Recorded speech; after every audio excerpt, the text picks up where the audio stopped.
Hello everybody, and I hope you're having a fantastic day. And in today's video, I'm going to be talking about the Fire Divine Grace spawn that just came out.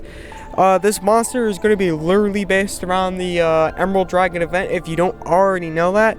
But besides this monster being based around the Emerald Dragon event, it's great for player versus enemy, late player versus enemy. This is like a cousin to Alexander the Great. If you don't know what Alexander the Great does, the reason I'm saying this is they both stand out with these two abilities. They fill the usage gates and they cast Hero. Hero being one of the best buffs in the game, probably the best buff in the game to be fairly honest. But there could be like a combinations of buff that you could use that could be better during certain circumstances. I know that for a fact. Anyways, straightforward, Hero is one of the best buffs in the game, probably the best buff in the game to be fairly honest with you. So this is where they two stand out. As for Alexander the Great, this monster would probably be better to use because unlike Alexander the Great, this monster has a better role for guild battles, and on top of it, no matter what class you're using, this monster can be helpful besides those two main abilities, main buffs he's got going on, because Alexander increases the attack and defense. Yes, defense can be used on any character and it's good to tank, but this monster does a better job, I believe, at doing that. And on top of it, attack can only be used on certain classes, so if you want to wager more on Alexander, you can. But this monster would be better to use because the way it tanks, right? It reduces the physical and magical damage taken of all allies to 0 twice.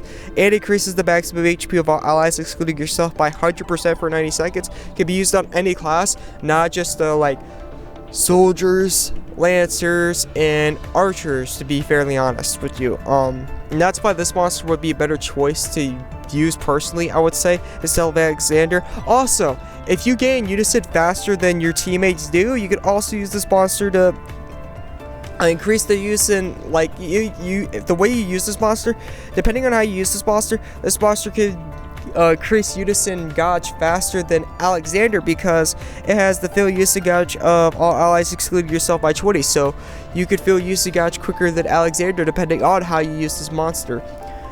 Also, for the guild battles, unlike Alexander, this monster casts Piercer on top of all that. So, Piercer is something you probably want to have in most of your guild battles, at least one of your teammates that are active, because when you get to S rank and you're dealing with level 40 or higher crystals, a lot of those crystals will have Mirror Guard, because Mirror Guard, by far, without any way to stop it, like if you had no way to stop any of the buffs whatsoever, Mirror Guard would be the best buff to use, because Mirror Guard, the way it works is pretty much if you don't have moves that can go through it, or if you ain't got Piercer or Frenzy, it'll stop you from attacking, so you're doing no damage to the crystal, and you're getting no usage gauge gains besides sheer, so it literally stops the team from using Unison. It's like a Unison seal and an attack stopper all in one technique or one move, so definitely Mirror Guard is definitely useful.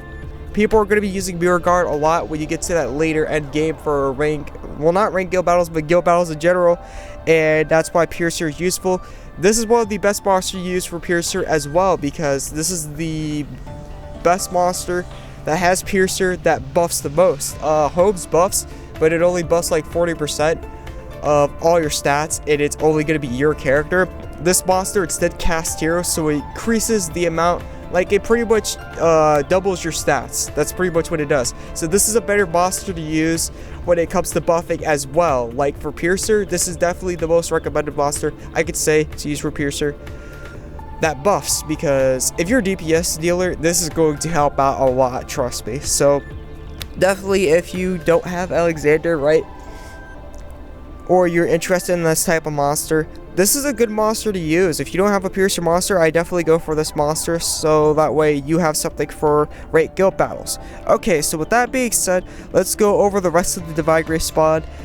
There is no rates whatsoever on Stake Frag, but if you're new to this game perhaps, and you don't have any SSRs, or you need SSRs to be fairly honest, if you're new to this game though at all, I definitely recommend doing this, because it has a 12% chance for SSRs for 50 gems. I'd only do the first time half off, definitely not the 30 gems, because it's not worth it at that point, unless you're doing this for the monsters, one of the monsters, because that's literally all they got in this spawn.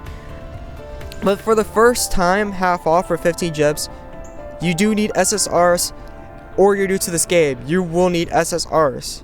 if you're new to this game, you will need SSRs. This is a spot I definitely recommend doing because you have a 12% chance on the SSRs. So that way you're definitely going to be getting SSRs. I'm not going to say they're going to be definitely toward your class, right? But you're going to be getting SSRs, and that's going to help out a lot because a lot of spawns don't offer high rates for SSRs, and this one does.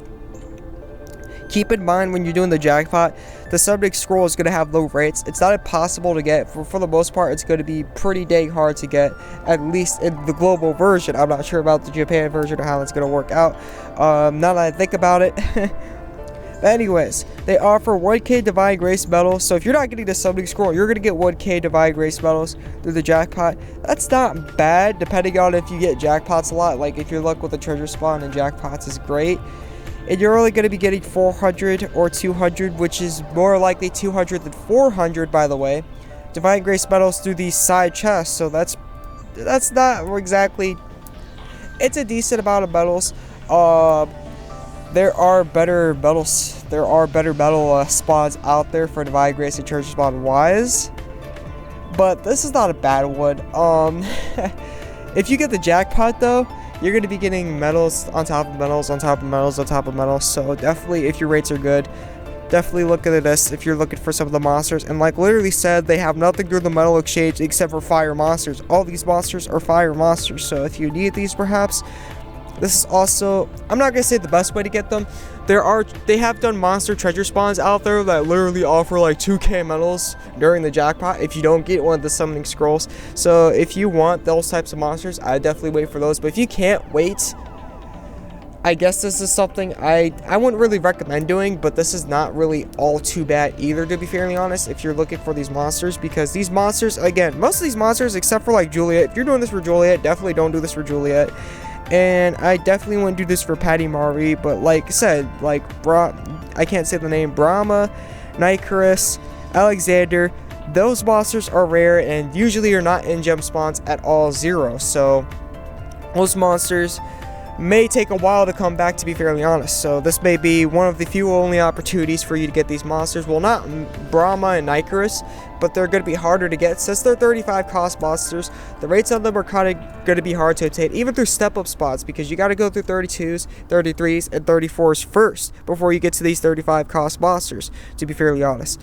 And with that being said, I hope this helped out, and I will see you. Oh yeah, before I do this, when I do the spawn, if I could, I would, to be fairly honest, just because I would need a piercer monster for my guild to go through that stupid mirror guard that we will most likely be seeing for a long time coming in guild battles. So if I could, I definitely would, just for the piercer monster, just for the piercer ability on the monster, because again, like I said, this is one of the best monsters to use for guild battles when it comes to that piercer ability, because this one buffs the most on top of using piercer. And with that being said, I'll catch you in the next video. I hope this helped out, and this is the AzureWrath. Until then, I'm out.